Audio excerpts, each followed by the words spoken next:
नमस्कार, टीवी9 भारतवर्ष देख रहे हैं आप। मैं हूं Arun सुंदराल।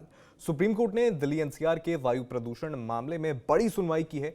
Chief justice B R Gavai की बेंच ने प्रदूषण को सिर्फ पीक टाइम पर नहीं बल्कि हर समय कंट्रोल करने पर जोर दिया। कोर्ट ने अब इस केस को हर महीने सुनने का भी फैसला किया है। इसके अलावा सुनवाई के दौरान मजदूरों को राहत, दीर्घकालिक उपाय, स्कूलों के खेल आयोजन पर सख्ती, जमीनी अमल की कमी पर भी बात हुई।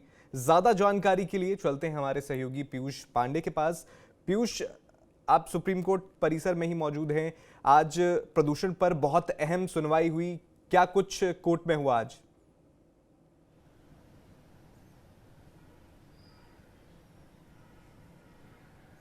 देखिए, चार पहलू हैं आज सुप्रीम कोर्ट की जो सुनवाई थी उसमें सीजीआई ने मुख्यतः 4 निर्देश जारी किए हैं और वो निर्देश बहुत अहम हैं। चूँकि आमतौर पर जब सुप्रीम कोर्ट में प्रदूषण के मामले पर सुनवाई होती है तो वो तब होती है जबकि नवंबर और दिसंबर का महीना आ जाता है।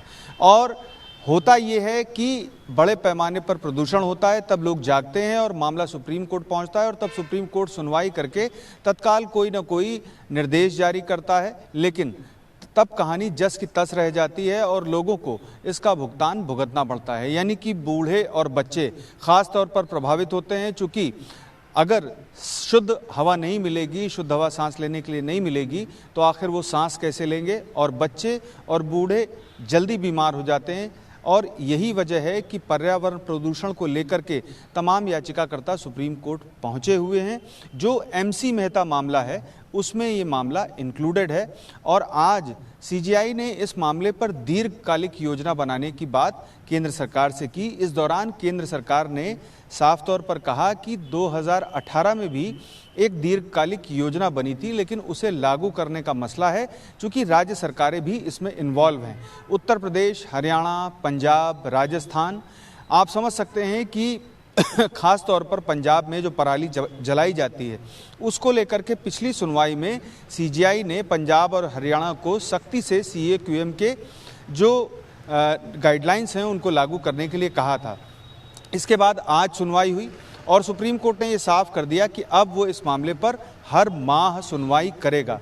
यानी कि भले ही दिल्ली में प्रदूषण हो, यानी कि गंभीर स्थिति हो या ना हो, लेकिन दीर्घकालिक योजना के तहत दिल्ली एनसीआर से प्रदूषण को पूरी तरह से मुक्त करने के लिए ये सुनवाइयाँ चलती रहेंगी और सुप्रीम कोर्ट इनकी मॉनिटरिंग करेगा। यही वजह थी कि CAQM का गठन किया गया था और CAQM ने कई इस मामले में महत्वपूर्ण गाइडलाइंस, निर्देश जारी किए थे। इसमें से ग्रैप 1, 2, 3, 4 की जो कंडीशंस हैं वो भी हैं जो आमतौर पर प्रदूषण बढ़ने पर लागू की जाती हैं, उसके स्तर के आधार पर लागू की जाती हैं।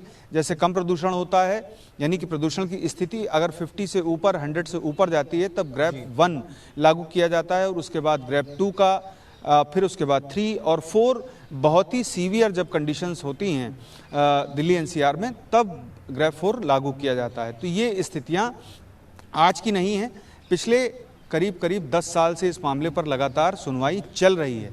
लेकिन वो सुनवाई तभी होती थी जबकि नवंबर और दिसंबर का महीना आ जाता था। ख़ास तौर पर दीपावली के करीब इस मामले पर सुनवाई शुरू होती थी, चूँकि पटाखे जलाने को लेकर के बड़े पैमाने पर जो याचिकाकर्ता थे वो सुप्रीम कोर्ट पहुंचे थे।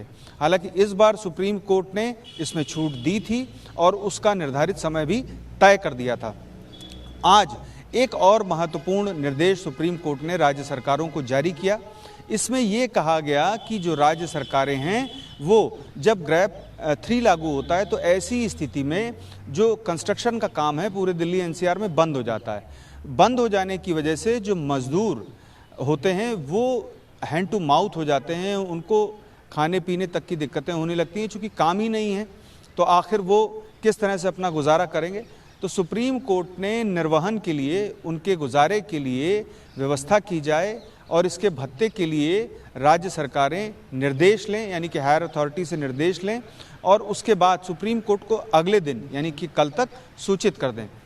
तो कल राज्य सरकारों की तरफ से ख़ास तौर पर उत्तर प्रदेश और जो दिल्ली है वो पंजाब, हरियाणा, राजस्थान, ये राज्य जो है सूचित करेंगे कि आखिर क्या उपाय किए जा रहे हैं। चूँकि यहीं पर आमतौर पर दिल्ली एनसीआर में जो राज्य आते हैं वहाँ पर जो वर्किंग कंडीशंस हैं वो चेंज हो जाती हैं जब ग्रैब के नियम लागू किए जाते हैं जी। तो ऐसी स्थितियाँ बनी कि दिल्ली में हालात गंभीर हो गए और इस गंभीरता के मद्देनज़र एमाइकस क्यूरे जो अपराजिता सिंह हैं वरिष्ठ अधिवक्ता, उन्होंने एमाइकस वो होता है जो अदालत की सहायता करता है किसी मामले में और सुप्रीम कोर्ट द्वारा जो बेंच होती है वो एमाइकस नियुक्त करती है और ये एमाइकस काफ़ी पहले से अपराजिता सिंह नियुक्त थी।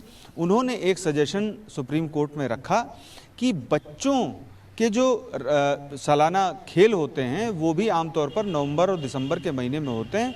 तो ऐसी स्थिति में बच्चों के लिए ये बहुत संकट की घड़ी है, चूँकि गैस चैम्बर बन जाता है दिल्ली, तो ये जो उनके सालाना खेल प्रतियोगिता है या कार्यक्रम हैं वो शिफ्ट कर दिए जाएं। तो इसको सुप्रीम कोर्ट ने अपने आदेश में दर्ज कर लिया और CAQM से ये बाकायदे कहा कि वो इस मामले में विचार करके उचित निर्देश जारी करे। यानी कि संभावना बनती है कि CAQM आगामी जो होने वाले हैं स्कूलों के कार्यक्रम, सालाना जो कार्यक्रम होते हैं, खेलकूद के कार्यक्रम होते हैं या प्रतियोगिताएं होती हैं, वो सभी शिफ्ट कर दिए जाएं जनवरी फरवरी में।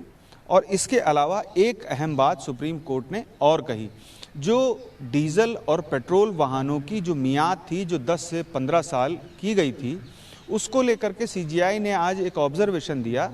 उस ऑब्जर्वेशन में ये साफ तौर पर कहा गया कि जो वाहन है उसकी जो उम्र है वो मायने नहीं रखती, बल्कि वो कितना चलाया गया है ये मायने रखता है। ऐसी एक रिपोर्ट उन्होंने पढ़ी है और इस बारे में उन्होंने जानकारी दी। तो आप समझ सकते हैं कि सुप्रीम कोर्ट में आज ये सुनवाई कितनी अहम रही। हालांकि तत्काल प्रभाव से प्रदूषण से निजात पाने के लिए जो कदम उठाए जाने हैं वो CAQM, केंद्र सरकार और जो संबंधित राज्य सरकारें हैं उनको उठाया जाना है। लेकिन इस संबंध में सुप्रीम कोर्ट ने दीर्घकालिक योजना की बात की है और अब देखना ये है कि इस मामले पर आगे क्या कदम उठाए जाते हैं। जी बिल्कुल, एक तो जो मासिक निगरानी शुरू होगी, जो सुप्रीम कोर्ट हर महीने सुनवाई करेगा, उसमें एक ये पॉइंट भी है ना कि नियमित मॉनिटरिंग होगी और जो CAQM की रिपोर्ट है या पर्यावरण मंत्रालय की रिपोर्ट है वो हर महीने चेक की जाएगी। मतलब एक कोर्ट जो है चेक एंड बैलेंस रख रहा है कि सरकार सही कदम उठा रही है कि नहीं इस मामले में।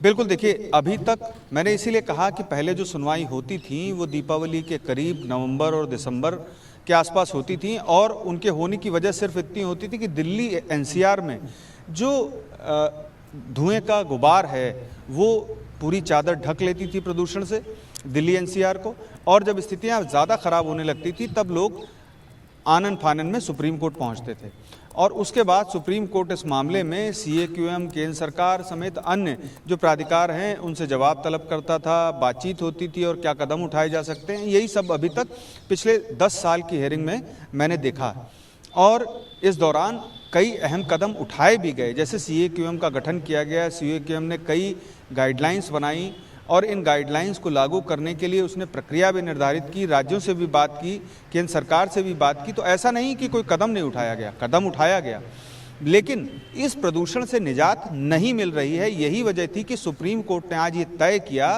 कि हर महीने सुनवाई की जाएगी ताकि प्रदूषण दिल्ली NCR को घेरे और प्रदूषण की चादर दिल्ली NCR को ढक ले, उससे पहले ही कोई कदम उठा लिए जाएं।